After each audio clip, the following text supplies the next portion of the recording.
welcome to the University of Findlay Art and Culture Show. I am your host, Sharinda, and this afternoon we are very excited to have on set with us Mr. Greg Byers. Welcome, Greg. Well, thank you for having me. It's such a pleasure to be here. Yeah, and you are currently nationally on tour. You're a musician. Where is home base for you? Well, I live in Minneapolis, Minnesota. Okay. That's where I moved about a decade ago. I'm originally from Rochester, New York, spent a little time in Miami, a little time in LA, and oddly enough, I just love the northern Midwest. It's a beautiful place and a beautiful city, so. And with all of the snow and the low temperatures, and there's more winter than any other season, it's hard to believe, but there are a lot of people that agree with you. It's quite a booming metropolis up there. Absolutely, and you know what? I just got a warm coat and a good hat, and it's amazing what that'll do. And I think it's funny that your warm coat came from Atlanta, Georgia. Yeah. Oh, yeah, I bought it in Atlanta. Go figure, It's right? so funny. Well, I'm sure it was a better deal because the markups, they don't have to mark up as high in Atlanta for the wool coats. Right? They don't have a lot of snow in Atlanta, Right. from what I hear. Some ice, a little bit of snow. But yep, I live in Minneapolis, Minnesota, and just a great music scene. Jazz is really big up there. Absolutely, but not just jazz, but North Minneapolis is a huge part of R&B sound, that 80s R&B sound that was incredibly influential. You've got artists not just like Prince, but actually Bob Dylan is from Hibbing, Minnesota. So sort of a hidden gem, musically speaking. Yeah, and you, when you're touring, you play an instrument that a lot of people, it's not the first thing they're going to think of as a solo instrument, and that's the cello. Absolutely, and especially with the cello I bring on tour, it's compounded because it doesn't look like a normal acoustic cello. It's an electric cello. It's got 5 strings. The body's been cut away. I'm walking around with it. Yeah, so it's literally strapped to you. It's strapped right to me, so I can go run around and play and make music. And it's much more freeing than playing with my acoustic cello. It's a lot of fun to be able to stand up and, you know, do my thing. Interact. And it's fun to sit in the audience and listen to people because I literally hear them saying, "What is that? What's he playing? It doesn't even look like an instrument. Is he really playing?" Because they see you doing a lot with your feet. Tell us about that. Totally. So as a solo performer, or at least for this particular iteration of concerts, my challenge as a classical cellist and having an upbringing in classical cello, you're taught to play a very specific way, and concerts are a very specific thing, and that is what you do. That is your box. That is my box. And you stay in it. Except I didn't want to stay in that box. Right. Even as a kid, I was like, can I get out of this box? No. And so part of, I would say the 3 things that I really incorporate into my performance that differentiate me from most cellists would be improvisation, music technology, and modern genres. So in order to play a lot of modern genre stuff, we're talking about sounds and instruments that are not a cello, and that's okay, right? But when you put the sounds of the cello with some of these more modern songs when you're not expecting cello, I think it's a really cool synergy, and I think people react to that. For sure. Yeah, and then the technology bit, because it's just me on stage, I want to have I want to have a diverse set of options when I play a song. So if I want to play a song simply solo cello, I can do that. If I want to use a looper and layer multiple Gregs on top of each other to create some rhythm and harmony, I can do that. Or even if I want to, at home, come up with a backing track where I play the drums and the bass and the guitar, but I sing and play cello live, I think all of those are valid ways of performing in the 21st century, and so why not have the cello be a part of that? Yeah, and have you noticed that we were talking last evening about the youth coming up, watching someone play live music, and they're like, we thought it was only in the movies. You can do that because we're losing music programs in the school systems, and when we were growing up, you learned a musical instrument, you were exposed to sports, you learned team playing, self-discipline, and families aren't doing as much of that now. So are you finding that when you're playing live and there are younger teens and tweens in the audience, that they're getting excited about the cello and the possibilities of music? Are you seeing that it's connecting and keeping something alive there? Absolutely. I really feel that when I, as an educator and as part of, my national musicings, I have the opportunity to go into public and private middle schools and high schools. I'm in partnership with an incredible rock violinist, Mark Wood. He founded Trans-Siberian Orchestra.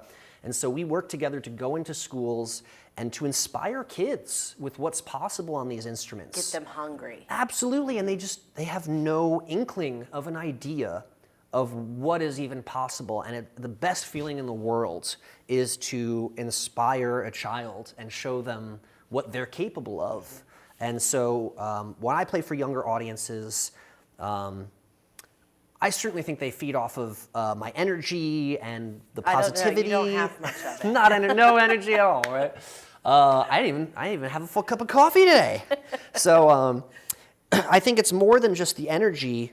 I think that I truly am passionate about making music and connecting people with stories in music. And I think young people resonate with that. I think that there's less of that. They have a story they want to tell. Absolutely, and I think regardless of what generation or age, when you have somebody that's open and in the moment and trying to connect with you, I think any age can respond to that.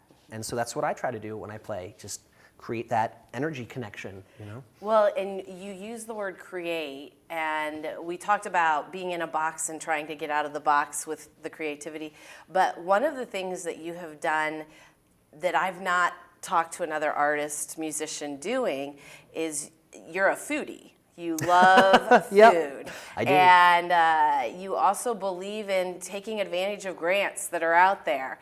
And I am fascinated about a grant that you were involved with that it paired music with food. Oh, yeah. And now you go to a restaurant, and depending on the ambiance that restaurant wants for you, you'll hear background music. So that makes sense. But this takes it a little step farther. Oh, it takes it a lot farther. Yeah. It takes it a lot farther. Please tell me about this. Sure.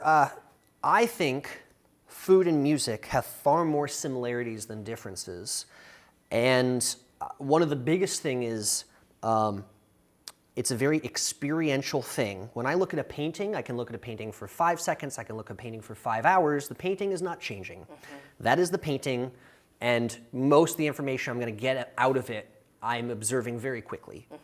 A piece of music may be 30 minutes long. You can't digest the whole piece of music until you've listened to all 30 minutes. Right? And you're on a journey with it. Absolutely. And food is the same way. Food is a journey, right? And if you take a bite out of one section of your meal, it might taste a little different than if you dip it in a sauce or something, right? And so the other thing is, I think, I know food is culture.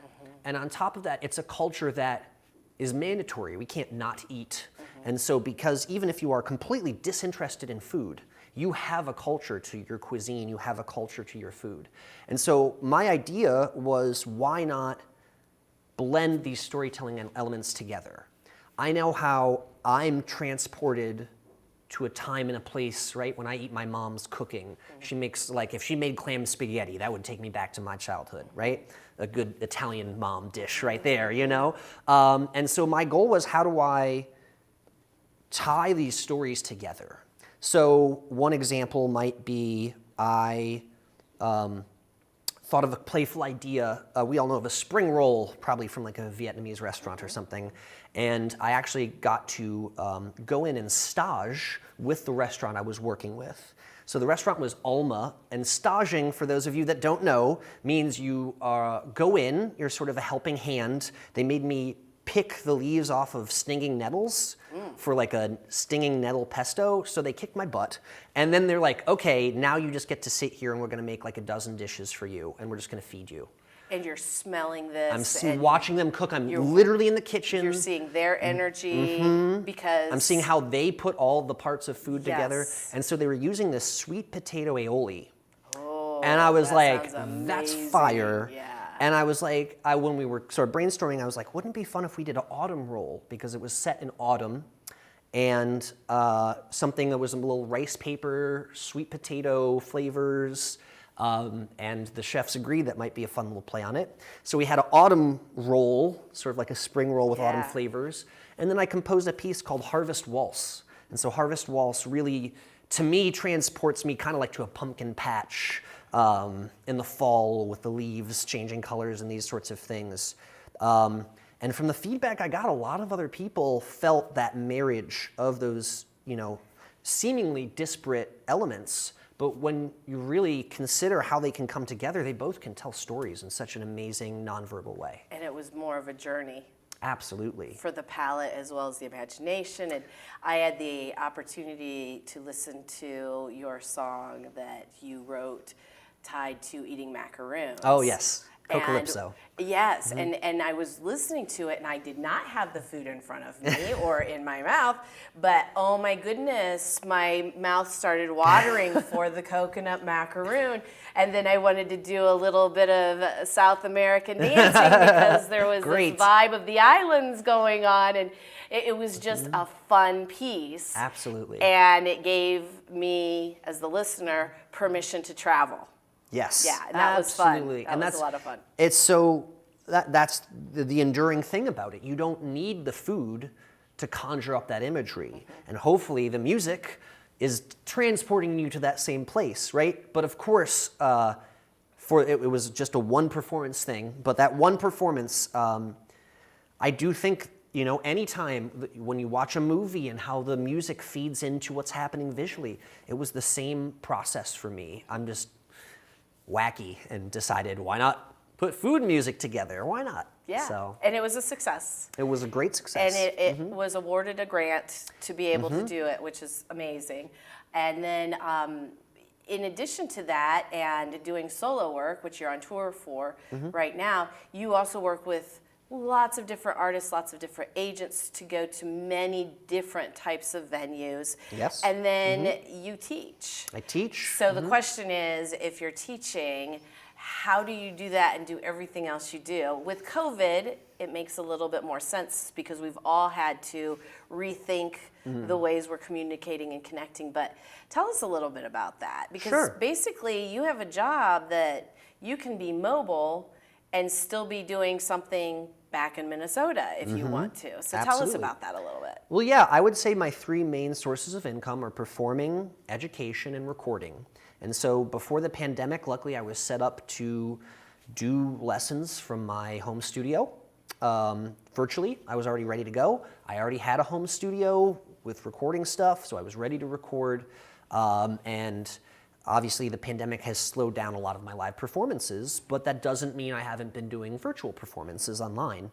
So I guess the pivot for me has been, well, first of all, the good news is my students are generally quite understanding of my travel schedule, and so they're very open and flexible in terms of making sure we have regular lessons, but also that if I have something I need to go do, that they won't perish. In the meantime, right, they'll be okay. Just practice a few more days and have it a little bit better polished for the next lesson. Exactly. I hear you teach. And, I actually have, I teach at MacPhail Center for Music in Minneapolis, Minnesota, and I'm lucky to have a couple jazz ensembles right now. And that's been just such a fulfilling experience working with a group of kids and getting them to listen to each other and interact and make music. And we're all masked up. It's more than, a lot of people think that it's just practice, practice, practice, but part of that practice is learning how to communicate with the other instruments when the instruments are being played.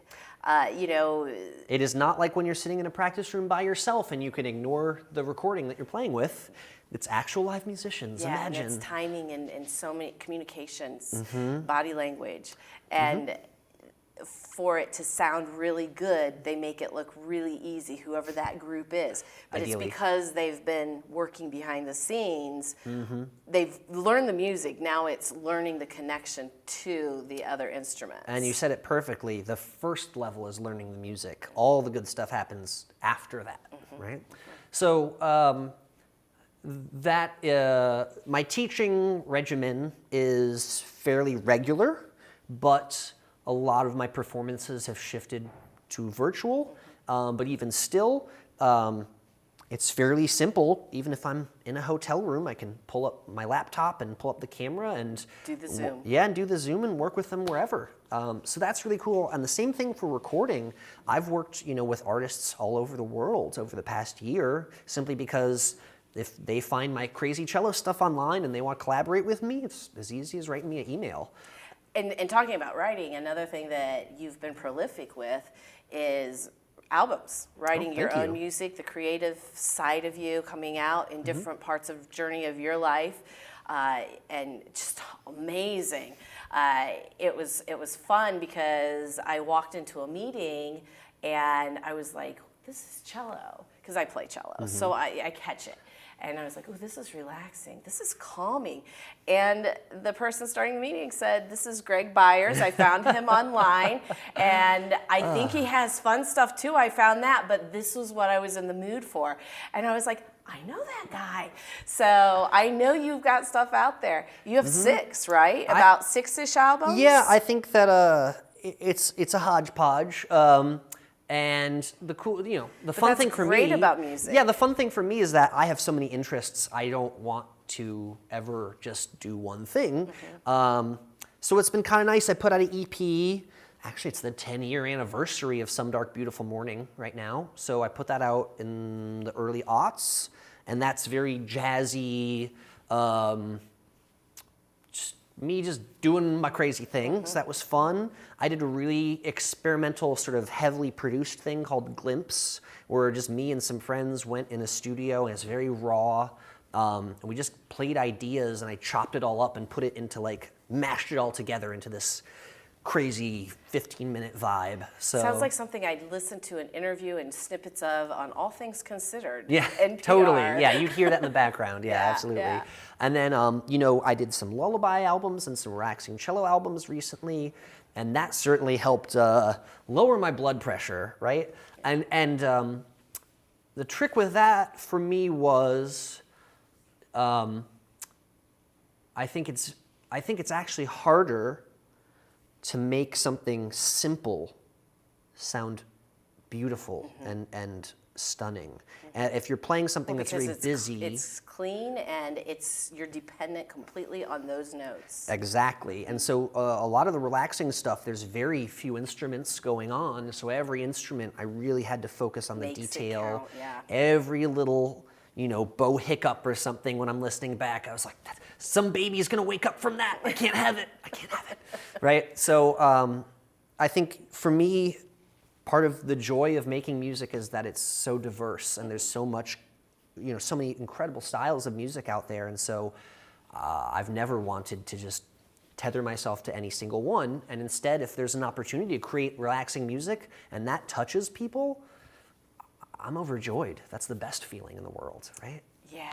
And then there's the remakes and your creations tied to music that are so fun. I invite you to go find and meet the music of Greg Byers, and we can do that. So you are able to be found different places under different... A lot of monikers, yes. Yeah. So you can find me online. Cello Greg is my main one. That's really easy, cellogreg.com. I'm on Instagram as Cello Greg. I'm on Facebook. I'm on YouTube. And then the solo project I've been touring with right now is called By Yourself. My last name is Byers. By Yourself. There we go. But let's spell that for our viewers. It's good idea. Byerself. Yes, because exactly. It goes together so smoothly. And people's hearing tricks them. They want to say something else that they think they hear. So it's by yourself. Yes. Byerself. And thank you for spelling that. The most common mispronunciation that I get for that is Byers Elf. So I guess that's my Christmas album? It's to come. Yeah. That's awesome. Oh, right? Too funny. Oh, that's amazing. Okay, so we've got the social connection. Got the we website. know there's a Christmas show or music coming. I Byers Elf. Yeah, right. And I actually was part of a great record. It's an Andy Williams and Bing Crosby Christmas that came out this past holiday with Ben Utek, who's a Super Bowl winning tight end, who's also an amazing singer, and he sings the music of Andy Williams stunningly. It's incredible. Yeah. So if you want to go hear Christmas music, that's already out. That's awesome.